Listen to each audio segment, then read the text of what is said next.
Good afternoon, everyone. My name is Lluc Cerda. I'm a senior associate here at Samfiru, Tumarkin. I'm an employment lawyer based out of Calgary, Alberta. I'm here to talk to you today about your employment rights in this employment law question and answer period. Feel free to put your questions in the chat, and we'll get to as many of them as possible today to let you know where you stand legally vis-a-vis your employer if you're having any issues at work, dealing with termination, constructive dismissal, anything like that. One topic I wanted to discuss with you was recently in the news. So Rogers and Shaw, the merger has been approved, all right, and so they're going to become a new company. And it got some people thinking and asking themselves, what happens when a new employer or new entity buys the company I work for? What are my employment rights in that situation? Well, it's very important to be careful if you're hearing that your company might be for sale. Probably the next thing that's going to happen is that you're going to get a new employment contract. Generally, when companies do their due diligence and are looking to buy a company, they look to see that that company's affairs are in order in terms of employment contracts. And so what that means is they want an enforceable contract that limits your rights as much as possible. Okay, that's essentially what the new buyers are looking for.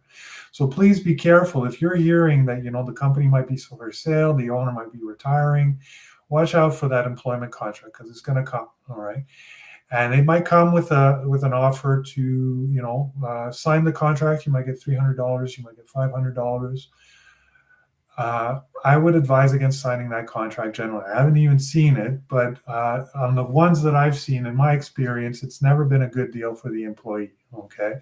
So at the very least, what you should do is consider having a lawyer review that contract with you to let you know what it is that you're signing and what that impact could be in terms of what your job duties are going to be, whether your years of service are going to be recognized, what kind of severance you might get if you're terminated. So very important to be careful about that contract. It's coming. If your company's for sale, if your owner's about to retire, that employment contract is probably coming if it hasn't already. And it's important that you make sure to have that reviewed, or at least try not to sign the contract. All right. They can't force you to sign a contract if you don't want to. They can't say, well, if you don't sign the contract, you're going to lose your job. You'll still be owed severance in that case. All right. So if that's starting to happen, reach out to us and we'll discuss with you what your best options are going forward. So something to think about. We have a question coming in from Diana. She asks, I quit after a month of very abusive behavior from a manager. I wasn't given anything in terms of severance, as they said I'd only been there briefly. Am I owed anything due to the ongoing harassment?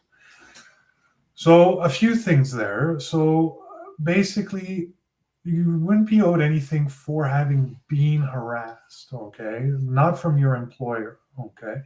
However, if the workplace is so toxic that you're forced to leave and you have some sort of evidence to show the level of toxicity there, then that can amount to a constructive dismissal, which means that you quit for sure. And generally, when you quit, you're not entitled to severance, but you were really forced to quit. Okay, you were forced to quit because of this harassing behavior.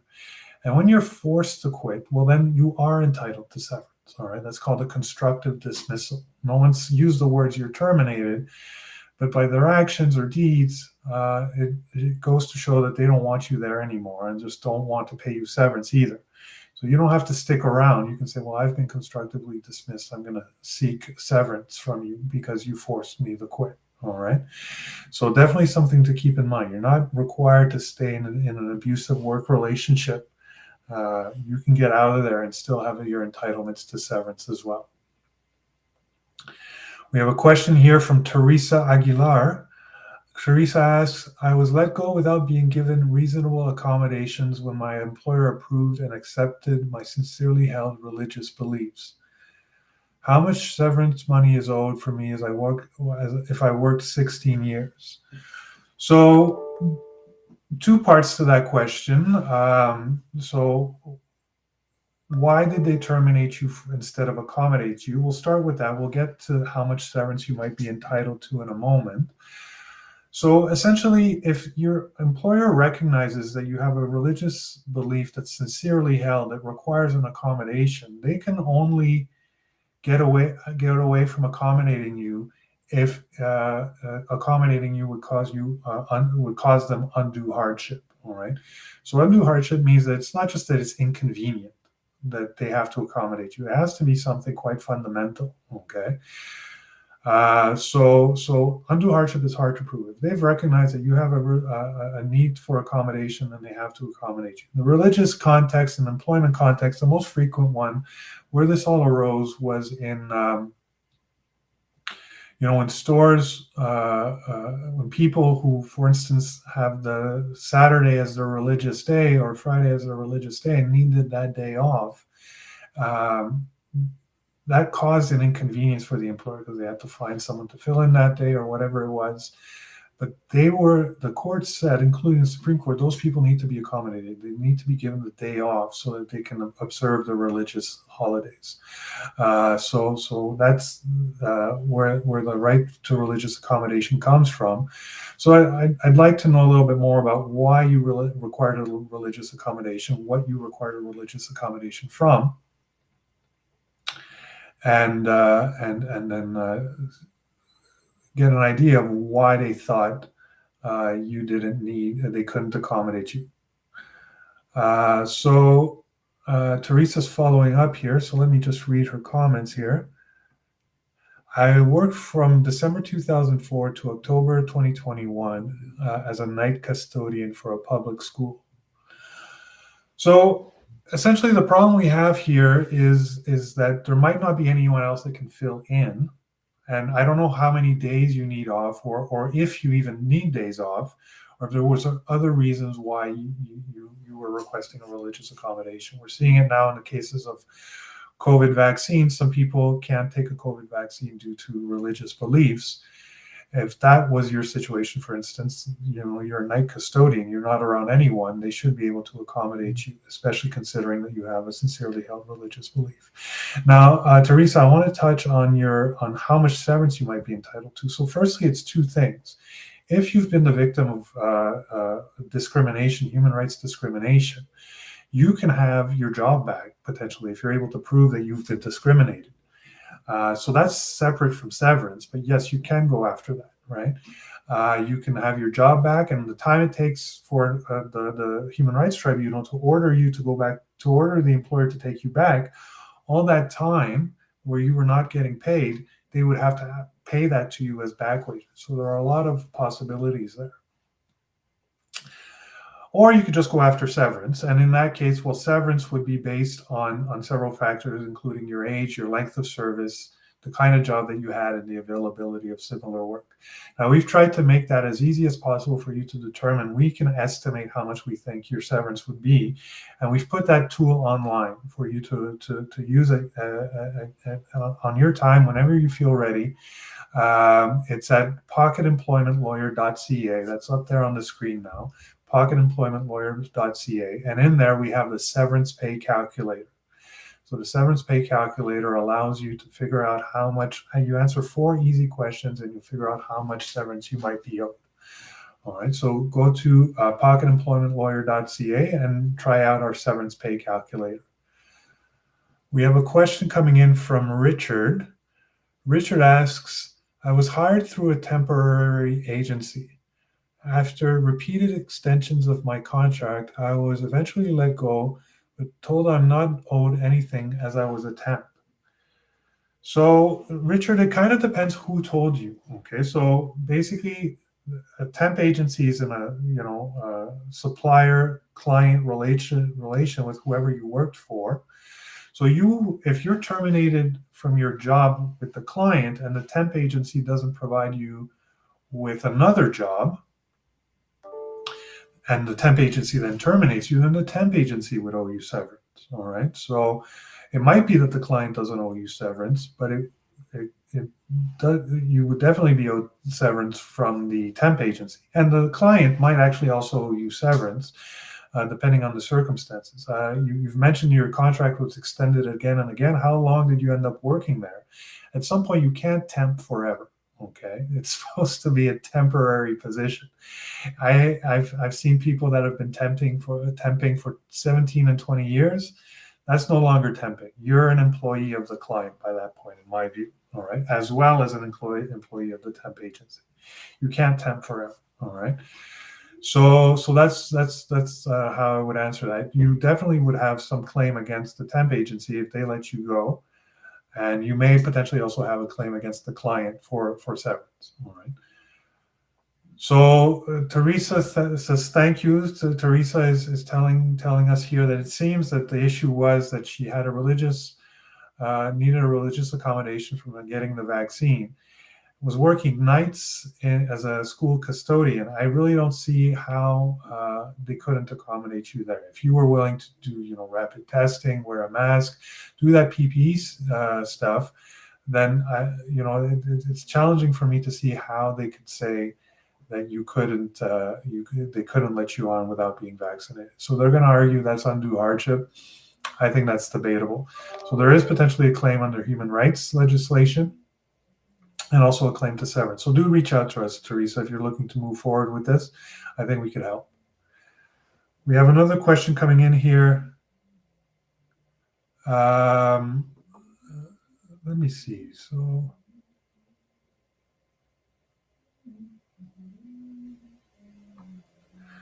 I do have a message coming in here from one of our frequent listeners, JX2. Did my question not show up? So Jay, I didn't see your question. I just looked through my chat here. I didn't see it. So if you want to repost that, I'll be happy to get to that. We have a question here from William who asks, due to understaffing and a bunch of layoffs, I've been asked to work a new rotation shift. This is impossible due to some childcare needs. Do I have a right to refuse here? Yes, you do, William. So basically, depending on the shift. Not even depending on the shift. So you, under human rights legislation, there is a protected ground on which you cannot be discriminated against, which is family status. Now, family status means that if you have childcare obligations, your employer has to accommodate you to allow you to fulfill those childcare obligations. All right. First, you have to try to see what you can do yourself to deal with the issue, right? So if, for instance, you have to be at your child's school at, say, 4 p.m. every day to pick them up from school, well, you should look into, is there someone else who can pick them up, like the other parent or a grandparent or an aunt and uncle or a family friend? Is there an after-school program you can enroll them in, all right? And if the answer to any of those questions is yes, then you should try that first. If, however, it's no, then you tell the employer, I need to be accommodated so I can pick up my child from school. I can't just leave my child unattended at school. And then your employer will have a duty to accommodate you. Separate and apart from the duty to accommodate your family status, though, is the fact that you don't necessarily have to accept a shift change. All right, a shift change can be a fundamental change to your employment conditions, and if it's fundamental enough, might result in you being constructively dismissed. In which case, you would quit. Tell your employer, you forced me to quit, and for that, I'm owed severance. So you'll have to make a decision. If you can't be accommodated due to your family status, you'll have to make a decision. Is this a big enough deal that you're willing to leave? In which case you would be owed severance, or will you find a way to make it work because you want to keep your job? In which case you will lose your right to later claim, potentially, that you've been constructively dismissed. So you always have a choice when they make a fundamental change like this. You can either take it or leave. You basically say, okay, I'll accept the change. I'll accept the change in shift or the pay cut or the motion. You always have that option. And if you choose that option, then you can't, in a year from now say, well, actually, I don't like this anymore, pay me my severance. Or plan B, you can say, well, I'm actually not accepting this demotion, this salary decrease, this changed shift. I'm going to quit and I'm going to go after my severance. So it's a little bit more complicated than that. When you're dealing with constructive dismissal, I always highly recommend you speak to one of us here at Samfiru Tumarkin, because there's a right way and a wrong way to claim constructive dismissal. You want to make sure that you have as strong a case as possible going forward to maximize your severance. All right.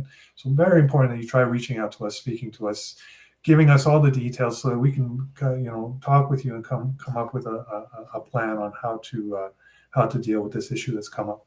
Yeah, so you can reach out to us. The website is on the screen, employmentlawyer.ca. That's how you reach us, employmentlawyer.ca, and we'll be happy to speak with you about what can be done here. We got another question coming in from Pamela Reed. I work for a large Canadian university. I'm a QP member with 20 years of service. 5 years ago, my shoulder hurt badly, which opened a WSIB claim. MRI shows torn shoulders. Lots of physio and work accommodations later. My human resources, my union rep, and my WSIB return to work specialist agreed to me to go to work doing an invented job. 18 months later, I have no end in sight of this coming to work and stand around role. My mental health began to break down in January of this year. My doctor and HR have placed me on leave with pay. I can no longer work in any labor roles due to the injury. If the university cannot find me comparable work, what happens? I have other skills, having earned a master's degree while working there. Employee relations says there's no job for me, and they're only required to find a position within food services. So, Pamela, I must just preface this by saying that if you have a question about your employment conditions or your employment rights in a unionized setting, I am not a union lawyer. I can't give you any advice on when you're unionized. When you're unionized, you have to go through your union. Okay, your union is your representative, and it's only when you're non-unionized that you can hire a lawyer like me to be your representative. All right, so you have to speak to your union about this. There are different considerations that apply to unionized staff that don't apply to non-unionized staff. So thank you for providing all that detail. But I mean, right now, if you're having issues with the accommodation you're receiving from the university, it's important you reach out to your union rep.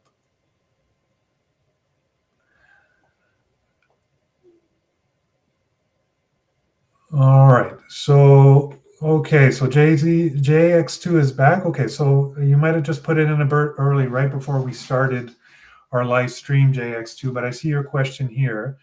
Let's take a look. If an employer has always called or maybe sent a text to on-call employees, can that employer for you get a smartphone in the event they start dispatching through an app? I'm in BC. So basically, I think what you're asking me, Jay, is, can you require your employer to buy you a smartphone if they're communicating to you by phone? You can always ask, and they always have the right to do that. But I don't know if you can necessarily force them to pay you a phone. I guess your concern is you don't necessarily want to have that app on your private phone, which is fair. You might want to ask them, is there a way that I can access a website either on my phone or on my computer to get this information rather than use an app because of whatever, you don't want other people's apps on your phone. I totally get that. You can always propose, well, listen, give me a phone for me to access this app, a work phone that I'll use for work purposes, and we'll take it from there as one of the options. Another option, as I said, is to go through a web browser to access the information that's on this app, if that is possible, or tell them, listen, you just got to continue texting with me. There's no law that says no if you're being sent work-related information that the employer has to provide you with a work phone. I haven't seen that. Lucia Silvera makes the comments that clean companies pay severance pay. That's true. I mean, we get a lot of people that call us, but we have kind of what you would call a filtered result, right? People come see us when they're saying, well, this seems like a little bit of a light severance considering what I've seen on the show. But there are plenty of employers out there that do the right thing right away. And so people feel confident that, listen, I'm being treated with respect. And this seems like a fair deal to me, right? You always have the option, though, of having the severance review. You can reach out to us. we'll let you know if we think that that's a good severance or whether you're entitled to more. You can also, as I said, take a look at the severance pay calculator to see how close your employer's offer is to what we think you might be entitled to. But I've definitely seen there are employers that do the right thing. That's absolutely true.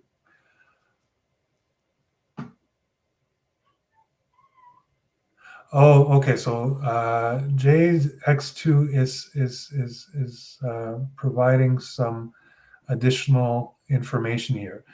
So it's not that he wants to force his employer to buy a smartphone. It's that the employer is requiring you to have a smartphone to get this app. All right.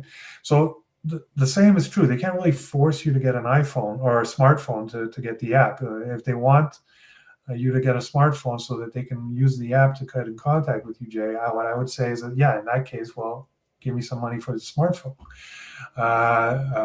If they decide, well, if either you get the smartphone or you're terminated, well, that's a without cause termination. You're owed severance. Okay. They would theoretically be entitled to make it a job requirement, but if you don't have it and you don't want to get it, and they terminate you, that's a without cause termination. You're owed severance in that case.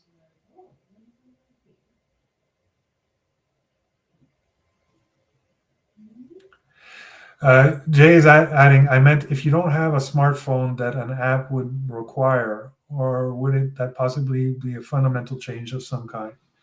So requiring you to have the phone, yeah, as I was just explaining, Jay, I think would be a fundamental change. You can say, I'm not going to get the phone. You got to figure out another way of getting this information to me, or you got to pay for the phone. And then the ball's in their court to say, well, we're not going to pay for the phone, so we're going to terminate you, in which case you're owed severance. And then we're back to square one. It is a fundamental change, but now they've terminated you, so you don't have to claim constructive dismissal. Remember, if you've been terminated, you don't need to claim constructive dismissal. Constructive dismissal is to show that even though they didn't use the words you're terminated, you have been forced out of the company. If they have used the words you're terminated, and that just makes your case a lot simpler, removes one step of stuff that you have to prove. So if you've been terminated, then you have all you need. You're owed severance. We have a question here from Hillary, who asks, I've worked in admin for this company for almost 17 years with no formal contract. Now the company is being sold and the new owner is asking me to sign one. I don't understand why it is necessary if nothing about my job changes. Do I have to sign this? So when a new owner comes in, they might say, well, okay, we're going to hire you. So just like you don't necessarily have to work for this new owner, the new owner doesn't necessarily have to employ you. Okay. So they're coming in this is the new owner now. They're saying, okay, we will continue to employ you. Just sign this contract. All right. So you don't ever have to sign a contract if you don't want to, right? If you don't sign that contract, they might say, well, actually, we're not going to hire you. So you're out of a job. In which case you might be owed severance from the old employer. Okay. The old employer is going to say, well, why should I pay you severance when you had a job you could go to that you didn't sign the contract for?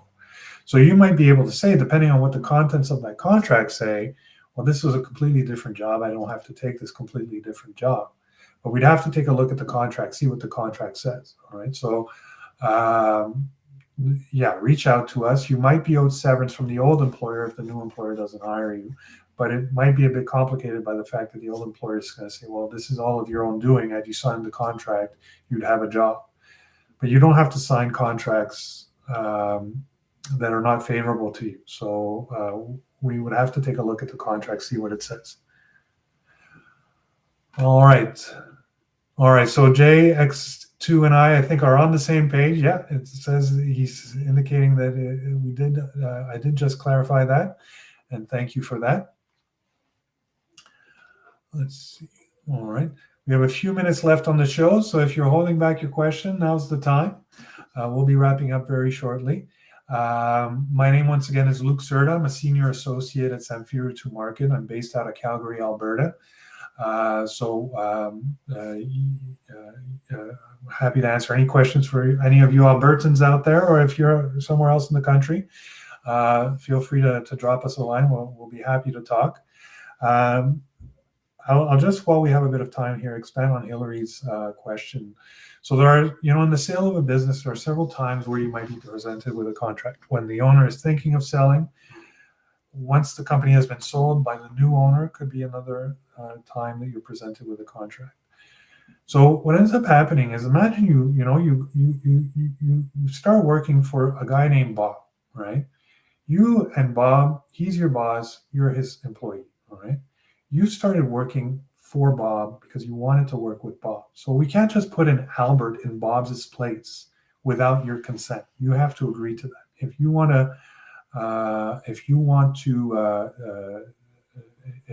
If Albert wants to work with you, you can't just say, well, I'm Bob, but with a different name. He's a different person. You have to agree to work with Bob, all right?